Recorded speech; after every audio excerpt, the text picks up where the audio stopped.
Welcome to Real Money Talks. Real strategies from the moneymakers and the world changers that you can use to make millions, keep those millions, multiply your wealth, and build your team. Here's your host, author of 5 New York Times bestsellers, money expert on Dr. Phil, CNN, CNBC, The Street TV, Fox News, and The View, Laurel Langmeyer. Hi, this is Laurel, and welcome to Laurel's Real Money Talks, the podcast that talks about how to make money, how to keep it, and how to get it invested. And what's amazing and exciting about this time in our lives is if we weren't part of the .com and thought you'd missed, one of the opportunities in a lifetime, but you actually have a huge opportunity to learn about the new 3. October, we're going to be in Las Vegas, and my cannabis team is going to be there. We've invited blockchain and digital currency experts. And then again, for those of you that are in our Big Table Mastermind, we will be together in November. So really exciting times. And those of you who are listening to our podcast and can't join, go to Ask Laurel, AskLoral.com. Put in your name, phone number, and your email. Just request some of the audio and the video files that will be coming out of those events. So we look forward to sharing it with you wherever you are around the world. So today I have Don Beaver with me. He's from Probability and Statistics. And when I first met him, he said, I do math, like really great math. So what he really does is his company does blockchain and just knows a lot about the ICO and the crypto space that we're headed into. It's an exciting time to be part of 3 big new industries that are going to change the planet and the way we work with money. So, Don, welcome first to Laurel's Real Money Talks. Thank you very much. Glad to be here. And, before we really get into your background and the story, our audience, we have a lot of accredited investors, a lot of savvy investors. People have heard about blockchain, but I really don't think they have a proper definition. And so I want you to describe blockchain, how you got into it, and then give us some of your background as well. Wonderful. Well, blockchain is a method of data storage. It's a distributed ledger. I guess the best way to describe it, if you could picture a giant spreadsheet that is duplicated thousands of times across a network of computers, and then imagine that spreadsheet was updated by those computers on a very regular basis, then you'd have a basic understanding of blockchain. It's a different way of storing data than we've had in the past. So information held on the blockchain, it exists as kind of a shared and continually reconciled database. And this is a way for using a network that has some obvious advantages. The blockchain database isn't stored in any single location, meaning that the records are kept in kind of a public and easily verifiable way. That's got some serious advantages in security that we'll talk about later. You want to have a system, ideally, that doesn't have a single point of failure, and this doesn't. And it also doesn't have a single location for data to be stored that can be hacked or abused in some way. And every day we see hacking on the news, and this is a system for getting rid of that problem.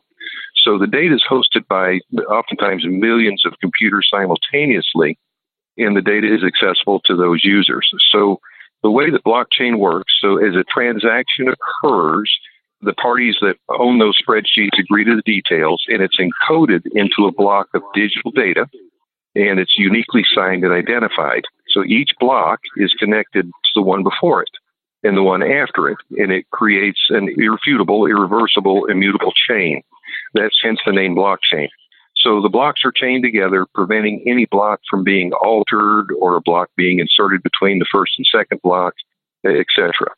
So it's very much like the internet. It's got a built-in robustness because storing blocks of information across a network, you don't have a single point of failure, and it can't be controlled by any single entity, making it much more secure. And I hope that made sense. Oh, that's awesome. That's actually one of the best descriptions I've heard someone detail, because I've used the spreadsheet as an example before, and then people get cross-eyed. So is there actually a software, like one sort of technology that holds blockchain together? Or if I came to you with a mortgage project and somebody else came to you with a cannabis project, do we all use the same structure, or do we have our individual portals? How does that all work? These are the questions I get and have had for months and months. So I'm just going to keep asking away. Okay. So there's no industry standard yet, and there's no off-the-shelf software that you can purchase to convert your business to blockchain. It's a little more complex than that. So what normally happens is an industry will find a need for blockchain, and they will develop software for that industry, and other folks in the industry will adopt it. And so the blockchain software, though the spreadsheet and the back end will be very similar between a cannabis company and a bank, there are a myriad of differences in the functions that need to take place. So as an example, if you're in the cannabis field, you're going to want to track the product from seed to consumption, because there are a lot of constabulary issues there. There's a lot of cash involved in that business usually that you need to track and make sure that it's not being absconded with. There's a lot of product theft. There's people substituting products that might not be premium quality as expected. So the blockchain provides you with an immutable, indelible record of every step of the line. Whereas with a financial services company, let's say you're buying and selling shares of stock, that's a much different concept. You're checking to make sure that you have the stock available. You're making sure that the seller is agreed to the price. You're making sure that the buyer is agreed to the price. You're matching them up and transferring the funds. So the spreadsheet's the same, but the graphical user interface is completely different, and it kind of needs to be customized by industry and often by company in that industry. Awesome. So people are talking about, how do I get into it? How do I invest in it? What's your answer to the folks that are looking, saying, well, I want to get in? I mean, cannabis has found its path. There's hundreds of millions, if not billions of dollars being invested into cannabis, across the world at this point. How do people get into this investment? I mean, is there a passive structure? Is it industry specific?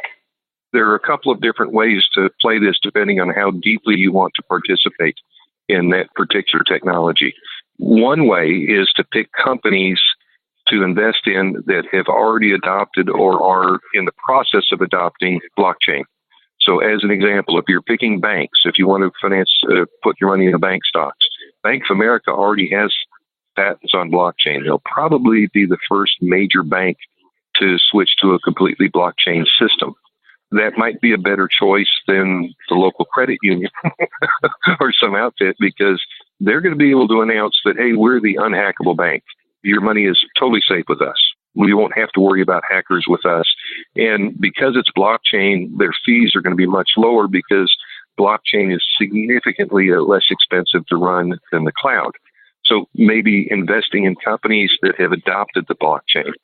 Another option would be is to participate in industry by offering your own tokens for your own services. So, and let's talk about cannabis real quick.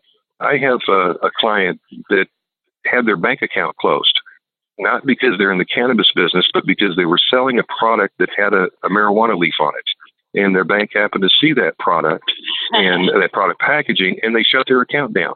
Yep. So it's exceedingly difficult for people in a business that is legal in some areas, not legal in other areas, for them to transfer value.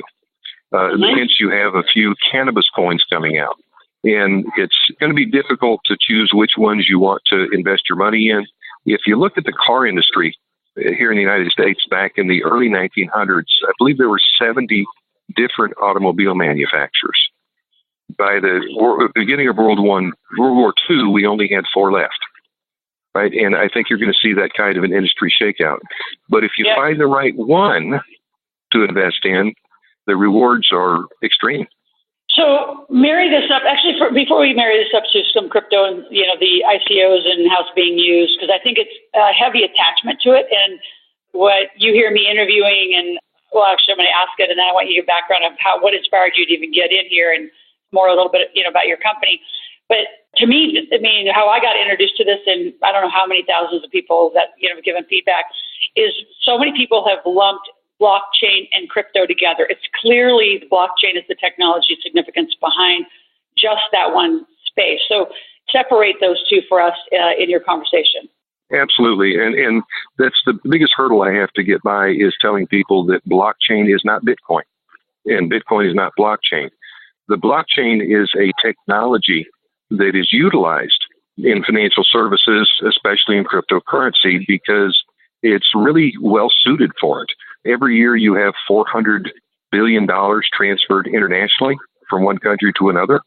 With the standard systems, it often takes 2 weeks for money to be transferred from a parent in New Delhi or in Delhi, wherever, to send money to their child at a university in California, it's a very difficult and arduous program. If their child calls them up and says, hey, my car got towed and I need $300, they're not getting that money immediately. However, with cryptos, they can have the money in 35 seconds. It's a significantly different concept. And obviously, the financial services industry lends itself to crypto. And it's really got a big impact and a lot of opportunity there. But we got into blockchain for a totally different reason. We do high-end mathematics, and we got into blockchain for the purpose of industry and commerce and government. As an example, we're building a rocket, or part of a rocket. And what we wanted to do was track the supply chain on every single component that goes into that rocket. And here's why. Have you heard of the Stuxnet virus? Yeah.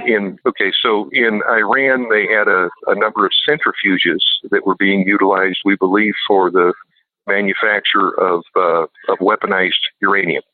Some country, it might have been us, it might have been Israel, we don't know for sure, came out with a virus that was somehow worked into their centrifuge system, probably through a laptop from somebody on vacation, that caused their centrifuges to go absolutely haywire. And they lost millions of dollars and, more importantly, years worth of work because of that. And that woke up a lot of people to the opportunity of sabotage through the internet and through viruses and such.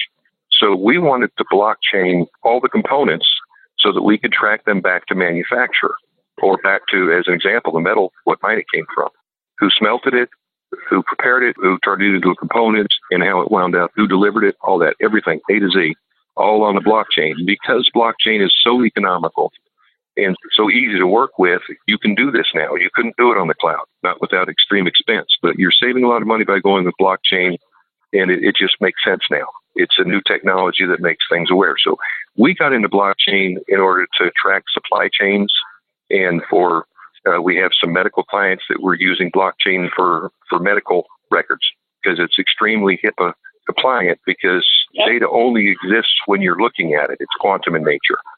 So the way that we set up our blockchain, if you don't have a badge or a key fob, the data doesn't exist. When the data, I know that sounds crazy, but the data only exists when you're looking at it. When you put your key fob in, your system will pull the data out of those many ledgers and create your desktop and create your data. But when you walk away, your data is gone. It's encrypted, shredded, and dispersed out into the ether. So you could probably see the advantages to that. If you're got a North Korean hacker that's trying to get your data, the data doesn't exist unless you're sitting there looking at it, which makes it infinitely more difficult for a hacker to get the data. So we talk about different technologies that are going to, maybe change the world. Smartphones that are going to change the world. Cell phones are going to change the world. The cloud is going to change the world. This technology is going to turn the world over. It is such an impact in financial services, in data security, you just name it. And you don't have to be in finances for this to be affecting you. Any part of your life is going to be blockchain. Your medical records, your financial records, your school records. We're doing a program with a major aircraft manufacturer right now where we're blockchaining the data from their flight tests, because it's now immutable and they can collect much more data because it's so much cheaper to collect data this way.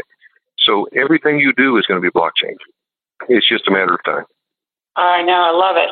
So talk a little bit more just about, you're a mathematician, right? That's what you do by trade. Yes. It's obvious to me how you get into this, but what was your first introduction and project into this? I had a friend of mine whose website was hacked, and someone came in and encrypted his database. And whoever encrypted it asked for the individual to send some Bitcoins. And I'm like, what is this? And he, of course, I know about computers and such, so came by and said, what do I do? And obviously we didn't wind up sending the Bitcoin out because it was untraceable and don't like paying, and I was able to fix the system anyways, right? But most people aren't that lucky. But I was intrigued by the Bitcoin system and what it did, and I started doing some research. And then we found that the technology behind it was actually very impressive and could be adapted for good purposes. right? Not just for transferring money between bad guys. And we started working on it a couple of years ago, and we found applications immediately, and we have developed some absolutely fantastic software for military use, for aerospace, for medical use, and it's a little bit of financial services stuff, and it just keeps expanding. And we've been lucky in that we got in early, and we had the minds that understood the technology.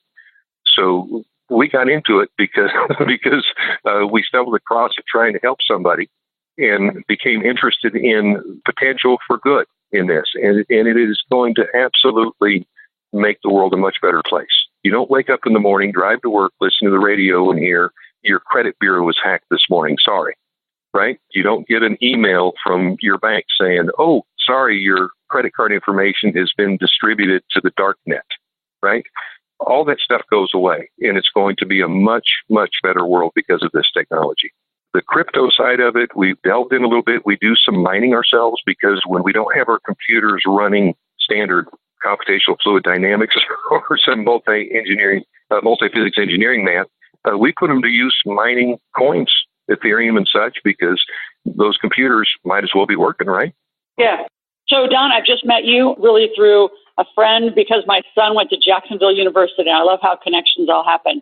So, very quickly, we invited you to be our expert in this conversation. So October 17 to 20, we're having an event that is crypto, cannabis, blockchain related on Off Wall Street. That'll be in Las Vegas. And then in November, you're coming for our table members, which are higher level mastermind folks. And that's November 5, 6, 7 in Palm Springs. So hundreds of people gathering for this conversation. So talk a little bit about, this is like a great overview, and you're going to go into more nuts and bolts and detail. So just give some highlights of why folks need to come and see us in October, November.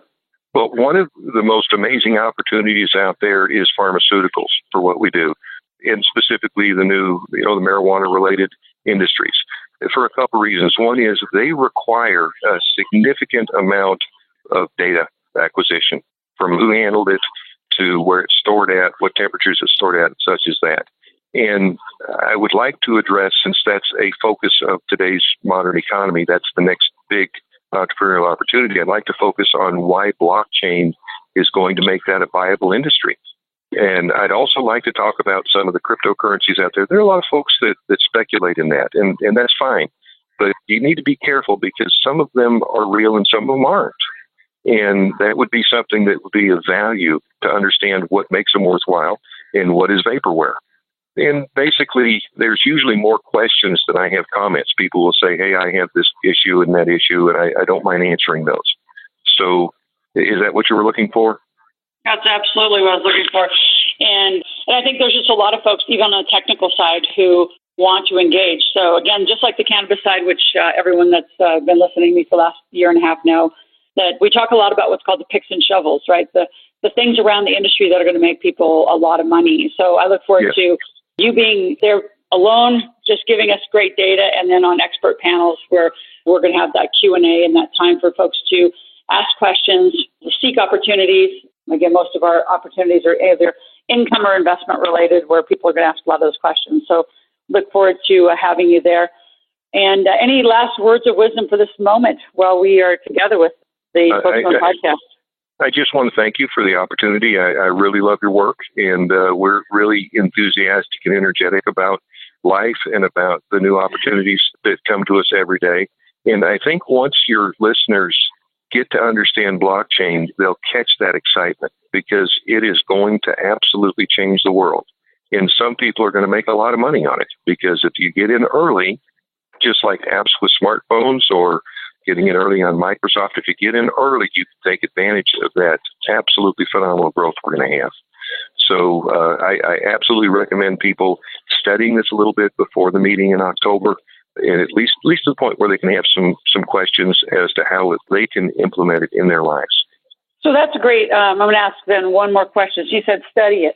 Do you have some websites or some what I call valid intel of where they would go study without just continuing to get a lot of chaos? Because right now, the communication chaos out there is heavy. Yeah, maybe stay away from YouTube on a lot of this stuff. IBM has a wonderful website that has a lot about blockchain. A lot of the stuff that you get on YouTube is absolutely inaccurate.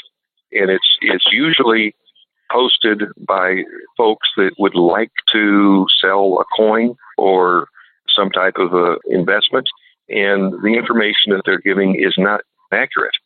So IBM is a good one. Check your major corporations. They're all going to be switching to blockchain.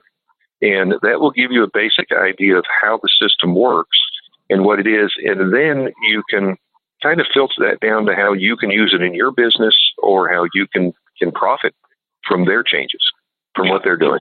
Awesome. Well, Don, thank you. And thanks, Matt, behind the scenes for bringing Don to our community. And those of you that are out there, if you're interested in learning more and just staying tuned, this won't be our first conversation or our last conversation with Don and his team. And go to askloral.com, ASKLORAL. And right there, I need you to put in your name, your phone number, information.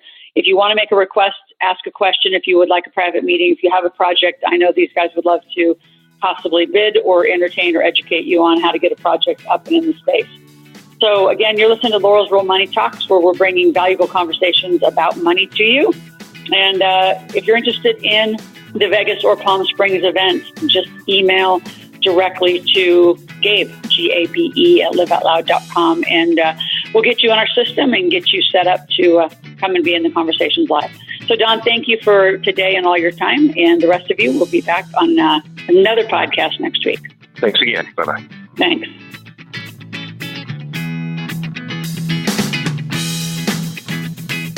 Thanks for listening to the Real Money Talks podcast. Your host has been Laurel Langmeyer, author of 5 New York Times bestsellers, money expert on Dr. Phil, CNN, CNBC, The Street TV, Fox News, and The View. Want to learn more about off-Wall Street investing, tax strategies, and multi-million-dollar business strategies? Visit liveoutloud.com/podcast for past episodes, show notes, and resources. For some special wealth-building gifts only for Laurel's podcast listeners, visit liveoutloud.com/podcast gifts. Do you have a burning question for Laurel? Visit asklaurel.com to submit your question, and it may just be covered on a podcast episode. So stay tuned and be sure to subscribe to get new episodes every week.